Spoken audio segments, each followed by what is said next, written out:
తెలంగాణ ప్రజలకి, హుజరాబాద్ నియోజకవర్గ ప్రజలకి మరియు మైనార్టీ సోదరుమణులకి, సోదరులకి అందరికీ పేరు పేరున నా నమస్కారాలు తెలియజేస్తా ఉన్నాను. సమ్మక్క జాతర అని మా సొంత గ్రామం వీణవంకలో జరుగుతుంది. ఆ జాతరలో మొక్కులు చెల్లించుకోవడానికి నేను, నా సతీమణి, నా బిడ్డ మరియు మా దళిత మహిళా సర్పంచ్ గారు మొక్కులు చెల్లించుకోవడానికి పోవడం జరిగింది. ఆడ మేము మొక్కులు చెల్లించుకున్న సందర్భంలో రేవంత్ రెడ్డి గారి ఆదేశాలతోని ఈడ ఉన్న మా జిల్లాలో ఉన్న సిపి గారు మరియు హుజరాబాద్ లో ఉన్న ఏసీపీ గారు, జమ్మికుంట రూరల్ సిఐ గారు ఏ విధంగా మమ్మల్ని అవమానపరిచిండ్రో, ఏ విధంగా గద్దెల మీద నుంచి ఈడ్చుకపోయారో మీ అందరూ కూడా చూసారు. ఆ ఫ్రస్ట్రేషన్ లో నేను సిపి గారిని ఒక మాట అనడం జరిగింది. కానీ నేను ఏ కులాన్నో ఏ మతాన్నో కించపరచడానికో నేను అట్లాంటి స్టేట్మెంట్ చేయలేదు.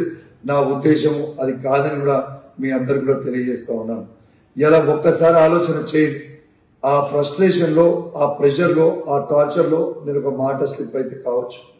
కానీ నేను వాళ్ళందరికీ కూడా దానివల్ల ఎవరికన్నా వాళ్ళ మనోభావాలు దెబ్బతింటే వాళ్ళని నేను పర్సనల్ గా అపాలజైజ్ చేస్తూ సెలవు తీసుకుంటా ఉన్నాను. జై తెలంగాణ, జై కేసీఆర్.